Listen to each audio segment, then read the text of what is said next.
ada orang bilang Imat Dajjal. Saya bilang jangan, nggak boleh begitu. Imat itu ulama, nggak boleh dibilang Dajjal. Imat itu tapi ulama su. Jadi kami masyarakat awam pada umumnya bisa menyikapi, dan saya pun bisa menyampaikan tentang hal ini kepada halayak. Karena bagi orang awam itu tidak paham dengan yang namanya kitab ini, kitab itu dan sebagainya. Dan pemahaman di masyarakat awam itu bermacam-macam ketika mendengar sesuatu yang itu memang tidak tercover dengan nalar yang melalui kitab-kitab, Pak Yai. Itu yang pertama. Yang kedua, seumpama Pak Yai, saya ini punya teman seorang Habib. Nah, karena kami sudah tahu, saya sudah tahu bahwa keluarga habaib ini putus dari keturunan Nabi. Terus saya umpama panggilan, saya memanggil teman saya ini saya ganti Pak Yai, nggak Habib lagi saya manggilnya, umpamanya Sukro atau Syakro, mau kemana, nggak Bib lagi.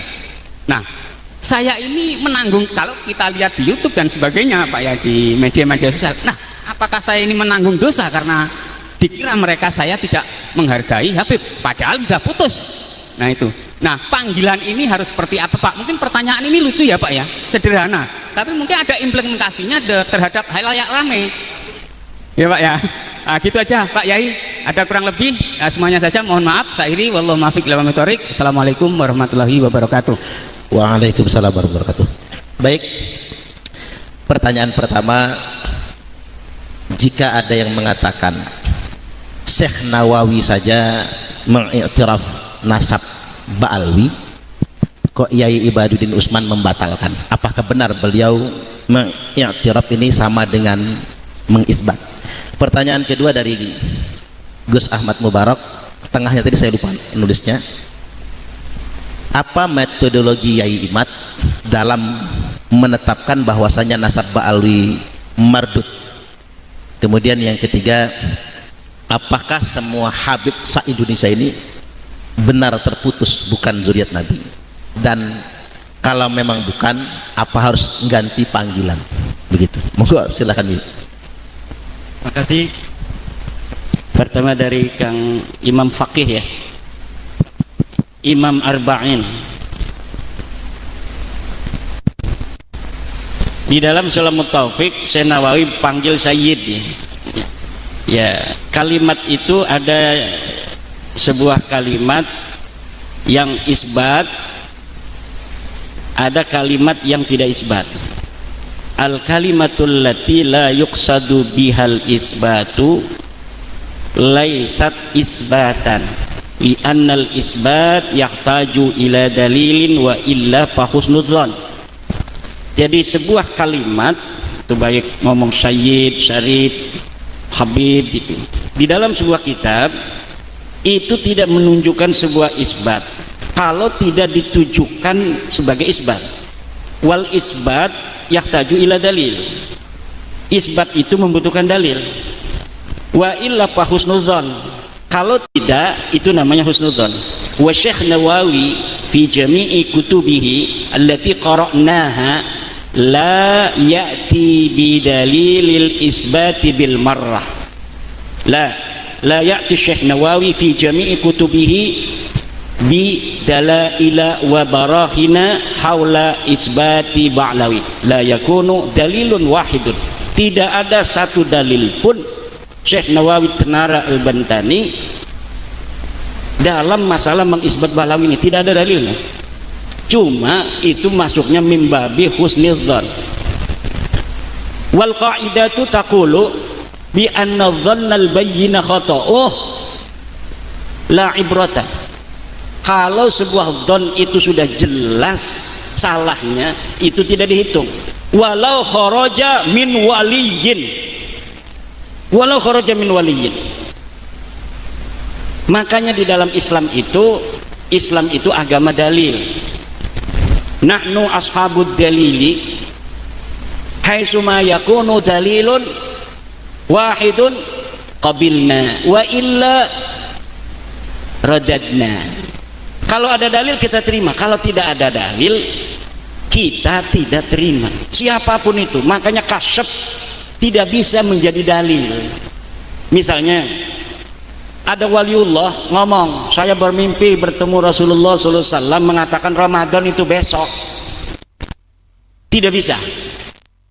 Tidak bisa dijadikan dalil. Kenapa? Karena itu jalannya husnudzon, bahwa benar dia itu bertemu Rasul. Husnudzon saja, ya kan?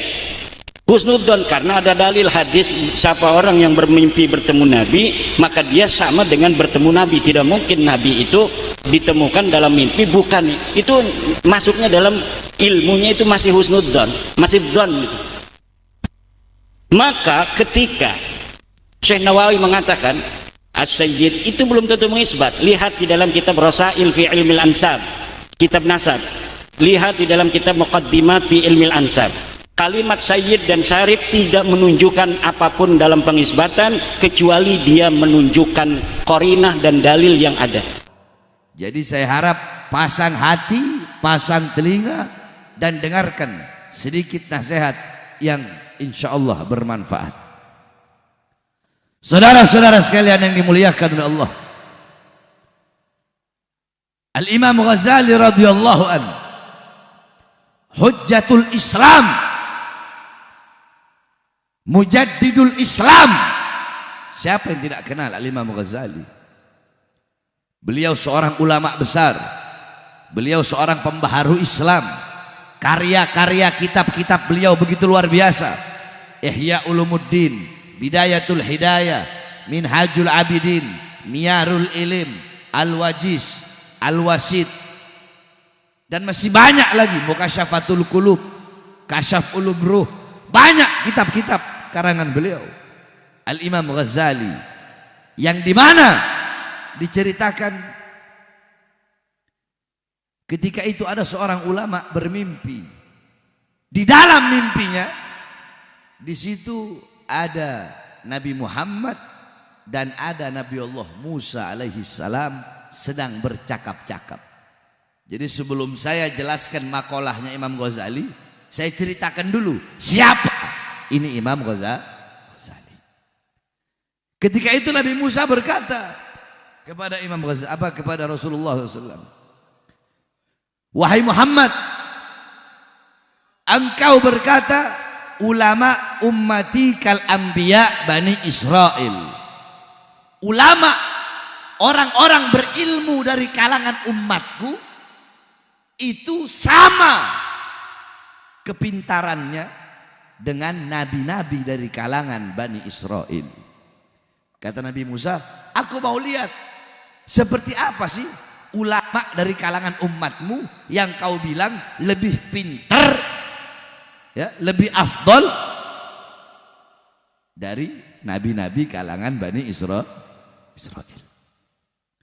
Ketika itu Nabi Muhammad memanggil Imam Ghazali. Nabi Musa bertanya kepada Imam Ghazali, siapa engkau? Imam Ghazali menjawab, ana Muhammad bin Muhammad bin Muhammad Al-Ghazali. Saya adalah Muhammad, bapak saya Muhammad bin Muhammad, kakek saya Muhammad Al-Ghazali. Al-Ghazali itu adalah lakop, gelar. Setiap lakop itu pasti punya nisbat. Nisbat itu penyandaran kepada gelar tersebut. Contoh, ibu-ibu tahu Abu Nawas? Tahu nggak? Abu Nawas itu lakop, gelar. Apa artinya? Bapaknya kerah. Jadi kerah baju. Abu Nawas itu kalau pakai baju itu kerahnya lebih tinggi dari kepalanya. Makanya dinamakan Abu Nawas. Bapaknya kerah. Itu penyandarannya. Contoh mungkin daerah Bekasi ada namanya Kalimalang. Kenapa kok dinamain Kalimalang? Nah, penyandarannya apa? Ada yang tahu? Kalau anak nggak tahu, ada nggak? Hah? Karena Malang, melintang. Nah, jadi itu namanya nisbat, penyandaran kepada gelar. Nah, adapun gelar Al-Ghazali, ulama berbeda pendapat. Ada yang mengatakan Ghazali itu adalah nama daerah. di daerah Khurasan yang bernama Ghazal. Makanya Imam Ghazali dipanggil Al-Ghazali. Tapi pendapat itu dibantah oleh Al-Imam Az-Zahabi dalam kitab Syiarul A'lam An-Nubala. Beliau mengatakan, aku telah menelusuri, tidak ada daerah, tidak ada kampung, tidak ada tempat yang namanya Ghazali. Sehingga penisbatan Ghazali yang paling muktamad, yang paling kuat, itu diambil dari latar belakang ayah beliau dan keluarga beliau yang merupakan Ghazal, yaitu tukang sol, tukang jahit. Paham? Paham? Itu Imam Ghazali. Nah, Nabi Musa bilang, wahai Muhammad, ini yang kau bilang pinter. Saya nanya siapa namanya, siapa namamu, tapi dia jawab dengan jawaban yang panjang. Dia pakai nama bapaknya, dia bawa nama kakeknya, dia bawa nama lakopnya. Harusnya kalau dia pinter, ketika aku bertanya siapa namamu, cukup jawab aku Muhammad atau aku Ghazali. Kenapa dia harus menjawab dengan jawaban yang panjang? Muhammad bin Muhammad bin Muhammad Al-Ghazali. Kemudian Imam Ghazali berkata, ya Rasulullah, izinkan aku untuk menjawabnya. Dijawab oleh Al-Imam Ghazali, wahai Nabi Musa, bukankah engkau seorang kalimullah, seorang yang berbicara dengan Allah Subhanahu wa ta'ala? Ketika Allah bertanya apa yang ada di tanganmu, engkau menjawab, ini tongkat. Tongkat ini aku gunakan untuk bersandar. Tongkat ini aku gunakan untuk mengembala kambing. Tongkat ini aku gunakan. Harusnya ketika Allah nanya apa yang ada di tanganmu, cukup kau jawab tongkat. Nggak perlu kau jawab tongkat ini untuk ini, untuk ini, untuk ini, untuk ini. Masuk akal nggak jawabannya? Masuk akal nggak? Nabi Musa jawab lagi. Aku jawab dengan jawaban yang panjang agar aku bisa memiliki waktu yang lama untuk bercakap-cakap dengan Allah. Dijawab lagi sama Imam Ghazali, aku juga menjawab dengan jawaban yang panjang agar memiliki waktu bercakap-cakap yang lama denganmu, yang dimana engkau telah bercakap-cakap lama dengan Allah Subhanahu wa ta'ala. Barulah Nabi Allah Musa mengakui kehebatan daripada ulama umat Nabi Muhammad SAW. Itu Al-Imam Ghazali. Nah, ada satu daripada makalah beliau yang begitu luar biasa. Semua ikuti saya. Bismillahirrahmanirrahim. Bismillahirrahmanirrahim. Fasadur ra'iyah. Fasadur ra'iyah bifasadil umara wa fasadul umara bifasadil ulama. Rusaknya suatu rakyat, rusaknya suatu rakyat karena rusaknya para pejabat, karena rusaknya para sultan, karena rusaknya para raja, karena rusaknya para pemerintah, dan rusaknya para pemerintah karena rusaknya para ulama. Nanti saya jelaskan. Fasadur ra'iyah bifasadil umara au muluk au salatin, wa fasadul umara au muluk au salatin bifasadil ulama. Rakyat rusak, negara rusak, bangsa rusak karena rusaknya pemerintah, karena rusaknya para raja, karena rusaknya orang-orang yang berkuasa, dan rusaknya orang-orang yang berkuasa, rusaknya para pejabat, karena rusaknya para ulama-ulama. Apa Beb? Maksudnya rusaknya para ulama? Karena banyak para ustadz, para kiai, para habaib, para ulama yang mendiamkan kezoliman-kezoliman yang dilakukan oleh pejabat-pejabat tersebut. Saya tanya, banyak apa dikit ulama yang mengkritik para pemerintah? Jawab. Banyak apa sedikit? Banyak apa sedikit? Banyak apa sedikit ulama-ulama yang menegur pemerintah? Banyak apa sedikit? Sedikit. Makanya jangan heran bangsa ini rusak, negara kita rusak. Karena apa? Rusaknya para pejabat rusak karena banyak ulama-ulama yang jadi anjing-anjingnya pejabat, berdiri di depan pintu pejabat, bukannya mengkritik pejabat kalau ada keputusan-keputusan mereka yang salah, bukannya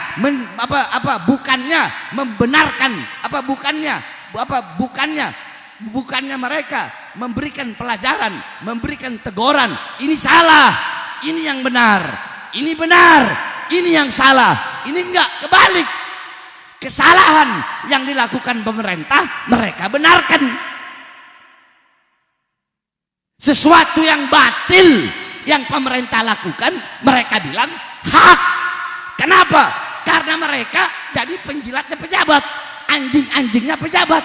Tujuan mereka perut, tujuan mereka kursi, tujuan mereka pangkat, tujuan mereka jabatan, tujuan mereka dunia.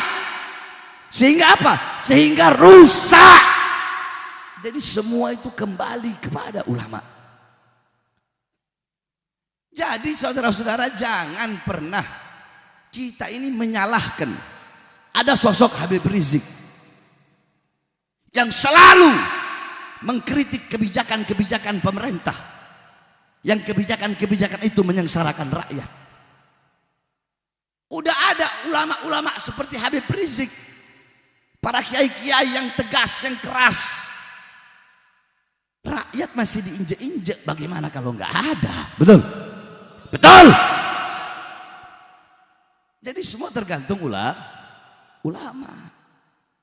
Nah makanya kalian para pejabat, mau RT ke RW, lurah, camat, bupati, wali kota, gubernur, menteri, presiden, polisi, polri, anggota dewan, kalau dikritik oleh ulama, kalau dikasih nasihat ulama, dengarkan. Bukan malah ulamanya di penjara, goblok.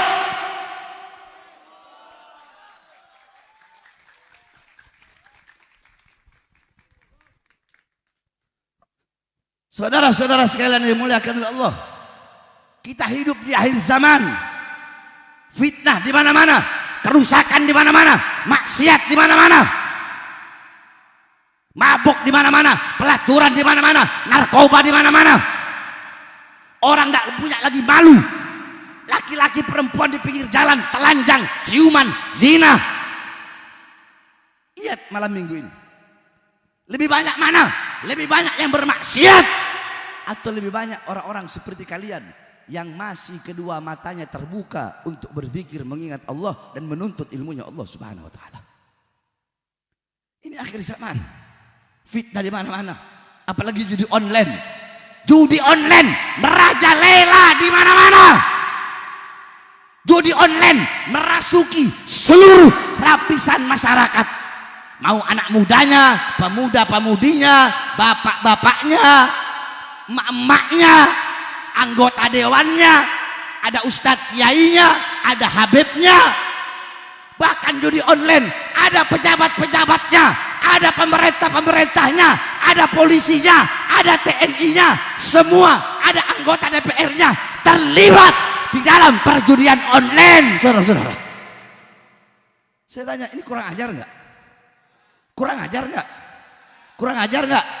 Biadab nggak? Biadab nggak? Nah makanya saya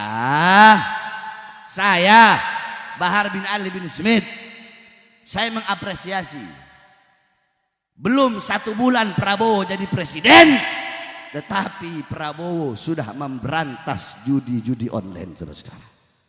Kalau ada kebaikannya kita bilang baik, benar. Kalau ada yang benar ya kita bilang benar, betul. Simple. Belum 1 bulan Prabowo menjadi presiden Indonesia, sudah banyak maling-maling rakyat, koruptor-koruptor yang ditangkap, betul. Betul. apresiasi, baik, bagus. Kalau dilihat dari pidatonya, Prabowo mengatakan dalam pidatonya, bukan rakyat yang melayani pemimpin, tapi pemimpin yang melayani rakyat. Bagus nggak itu? Bagus nggak? Bagus nggak?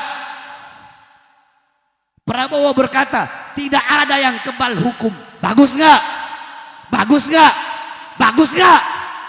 Tapi jangan cuma omon-omon. Betul?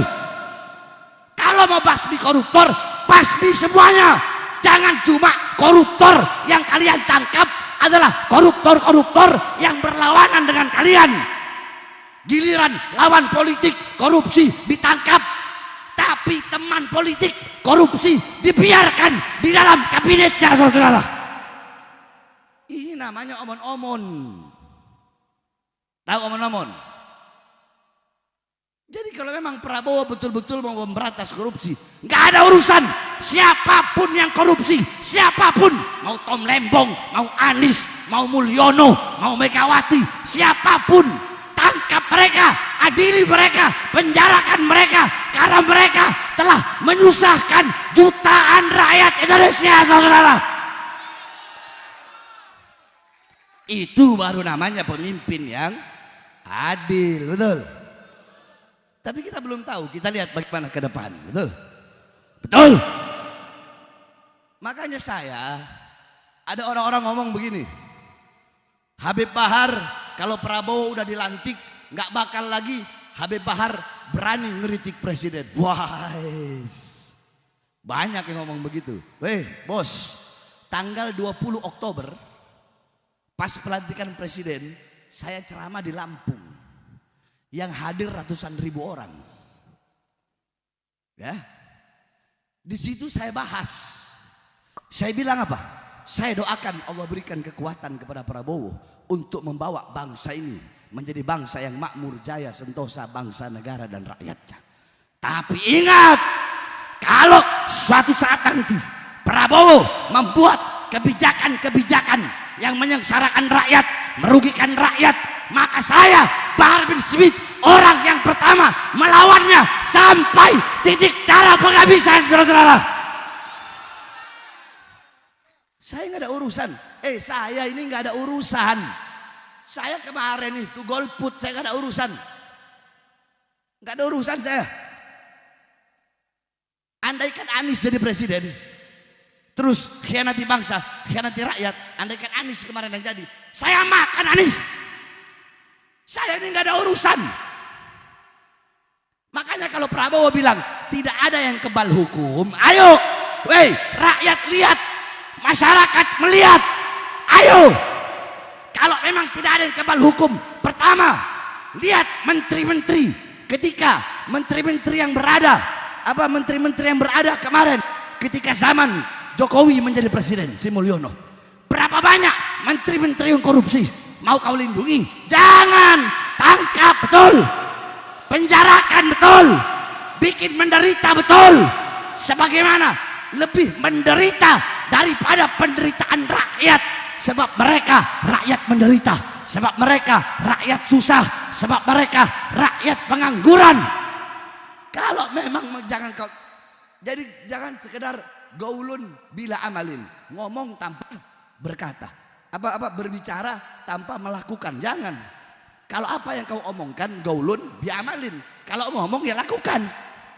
Kalau memang tidak ada yang kebal hukum, ya sudah, sana kau suruh KPK, kau suruh Kejaksaan Agung periksa Mulyono beserta keluarganya. Berapa banyak uang yang mereka korupsi, uang rakyat, uang negara. Tidak lanjuti, selidiki. Betul? Ini baru namanya adil. Ini baru namanya pemimpin yang tegas. Kalau lawan politik tersangka korupsi, teman politik korupsi dibiarkan, ya ini namanya pemimpin munafik. Betul? Makanya wahai Prabowo, saya sampaikan, coba ayo. Pertama, Fufu Fafa. Oke lah, saya nggak mau bahas masalah Fufu Fafa menyerang personal pribadi, itu urusan mereka. Yang saya bahas, Fufu Fafa pernah menistakan Islam di dalam akunnya. Betul? Betul. Kalau memang engkau ingin menegakkan hukum tajam di atas, tajam di bawah, maka jangan tebang pilih. Itu fufu fafa, engkau cari tahu, kemudian engkau selidiki. Kalau memang benar wakilmu adalah fufu fafa, maka makzulkan, tangkap dan penjarakan, saudara-saudara. Kadang-kadang nggak ada urusan. Saya Bahar bin Smith nggak ada urusan. Semua saya sikat. Semua saya sikat, saya nggak ada urusan. Dedi Mulyadi saya sikat, Suswono saya sikat, dulu Megawati saya sikat, dulu siapa ini Sukmawati yang bahas masalah konde itu hina Islam saya sikat. Siapa lagi? Gus Muafik yang bilang Nabi Muhammad kompros. Tahu kompros? Bahasa Jawa kompros itu artinya jorok, ingusan. Saya sikat. Banser waktu bahas bendera kalimat tauhid, waktu kalimat tauhid bendera Allah dibakar, saya bahas. Semuanya saya bahas, semua saya bantai, nggak ada urusan. Mau Pak Banteng, mau Jokowi, mau siapa, semuanya saya makan. Saya selama benar, tidak ada yang saya takutkan, saudara-saudara. Manusia yang paling saya takuti cuma satu, saya punya ibu. Pulang dari sini, mau penjarakan saya, silahkan. Nggak usah nunggu ditangkap, saya yang datang. Jadi jangan. Apalagi mau pilkada begini. Mau pilkada begini, pejabat-pejabat itu butuh sama rakyat kalau ada maunya doang. Janji palsu, saya akan memakmurkan rakyat, saya akan mensejahterakan rakyat. Tetapi setelah jadi, bukan rakyat yang makmur, bukan rakyat yang sejahtera. Yang makmur perusahaan-perusahaan asing, yang sejahtera perusahaan-perusahaan asing. Kita bangsa, kita rakyat Indonesia menjadi budak di negara kita sendiri, saudara-saudara. Makanya berarti kata Imam Ghazali tadi apa? Rusaknya negara, rusaknya rakyat karena rusaknya pejabat. Rusaknya pejabat karena rusaknya para ulama. Kenapa? Karena banyak ulama yang bungkam, banyak ulama yang diam. Termasuk kasus Suswono. Banyak ulama yang diam, kiai yang bungkam, habaib yang bungkam, nggak tahu saya kenapa. Apa karena mungkin Suswono dari PKS kali? Kalau saya kan nggak ada urusan. Mau kau PKS kek, mau kau PKB kek, mau kau P3 kek, mau kau PDI kek, mau kau Gerindra kek, mau kau Golkar kek, mau kau apa kek. Kalau kau nistakan Nabi, kau nistakan Islam, saya makan kau. Paham? Itu bahasa Sulawesi itu. Paham? Paham ya? Tapi kita doakan mudah-mudahan Allah berikan kekuatan kepada Prabowo. Karena kan kita belum tahu langkah ke depannya seperti apa. Tapi masyarakat menilai, betul? Saya tanya, kalian menilai nggak? Jawab yang keras, menilai nggak? Masyarakat menilai nggak? Masyarakat melihat nggak? Masyarakat menilai, masyarakat melihat. Kalau memang betul engkau berkata tidak ada yang kebal hukum, maka siapapun yang korupsi, siapapun yang melanggar hukum, siapapun yang melawan hukum, maka siapapun mereka, mau kawan, mau musuh, mau teman, mau lawan, mau saudara, siapapun, maka wajib engkau penjarakan dia. Kalau tidak, maka kami bangsa dan rakyat Indonesia akan bangkit untuk melawan sampai titik darah penghabisan, saudara-saudara. Allahu Akbar, Allahu Akbar, Allahu Akbar. Jangan giliran Habib Rizik, Habib Bahar di penjara berkali-kali. Jadi jangan terulang lagi zaman Mulyono, betul? Jangan terulang zaman Mulyono. Jadi saran saya kepada Prabowo, siapapun yang korupsi, siapapun yang ini udah nggak ada urusan. Mau Megawati kek, mau anak buah Megawati kek, mau Mulyono kek, mau Jokowi kek, atau nama Mulyono, Jokowi Mulyono, atau Raja Jawa, Raja siapa itu, nggak ada urusan. Kalau mereka memang melanggar, terbukti, penjarakan. Itu baru saya akui jempol. Itu baru pemimpin yang tegas. Itu baru pemimpin yang diharapkan oleh rakyat Indonesia, betul? Betul. Kalau Habib Bahar gimana, Habib? Kalau saya tetap berpihak kepada rakyat, saudara-saudara. Bahar bin Smith dari rakyat. Bahar bin Smith adalah milik seluruh rakyat Indonesia. Saya tidak pinter muji-muji pejabat. Enggak. Tidak, saudara-saudara. Oleh karenanya hadirin sekalian yang dimuliakan oleh Allah Subhanahu wa taala, sekali lagi saya sampaikan bahwa rusaknya negara karena rusaknya, rusak negara karena rusaknya pemimpin. Rusaknya pemimpin, pejabat, pemerintah karena rusaknya ulama. Nah, ini udah ulama yang ngeritik pemerintah, ulama yang nasihatin pemerintah sedikit. Terus malah dimasukin penjara. Habib Rizik masuk penjara, saya keluar masuk penjara. Apa ini? Sedangkan koruptor-koruptor berkeliaran. Hah? Ada apa? Prabowo, jangan mau kau disetir oleh Jokowi. Karena apa? Karena dugaan saya Jokowi menjadikan anaknya Gibran sebagai wakil Prabowo itu untuk melanjutkan dinasti kekuasaannya untuk bangsa dan rakyat Indonesia, saudara.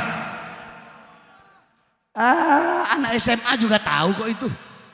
Udahlah, jangan bohong-bohongi rakyat, jangan enggak. Rakyat gak bodoh, betul. Tapi tadi kembali lagi, kebijakan-kebijakan yang baik wajib bagi kita rakyat untuk mendukung, betul. Seperti yang saya bilang, belum 1 bulan udah banyak koruptor yang ditangkap. Belum 1 bulan udah banyak itu orang-orang yang judi online itu. Saya baca di berita itu, judi-judi online, sampai bos-bos judi online, backingan judi online, semuanya ditangkap. Nah ini bagus, bagus betul ini. Tapi itu tadi sesuai dengan kau punya pidato, sesuai dengan kau punya perkataan, bahwasanya tidak ada yang kebal hukum. Berarti siapapun, mau kau punya wakil, ya, mau Jokowi, mau PDI, mau Megawati, ya, mau Anies, mau siapapun, nggak ada urusan. Selama mereka melanggar hukum, maka tangkap dan penjarakan. Terus Beb, kalau Habib gimana? Sekali lagi, saya berada di pihak rakyat. Bagi bangsa, bagi kalian masyarakat, bagi kalian rakyat, jangankan di penjara. Nyawa saya, jiwa saya, darah saya murah harganya, tumpah untuk bangsa, negara dan rakyat Indonesia yang saya cintai, saudara. Allahu Akbar. Hidup rakyat Indonesia merdeka, merdeka, merdeka. Allahu Akbar. Makanya mudah-mudahan Allah Subhanahu wa taala berikan kepada Prabowo kekuatan. Allah berikan kekuatan, Allah berikan dia keadilan, rasa untuk berbuat adil, untuk memberantas semua penjahat-penjahat konstitusi. Sebab kan pejabat sekarang ngomongnya begitu, ini negara konstitusi, ini negara demokrasi. Bangsat, kau ngomong begitu tapi kau yang mengencingi konstitusi. Betul? Kau ngomong begitu tapi kau yang menodai kesucian demokrasi. Betul?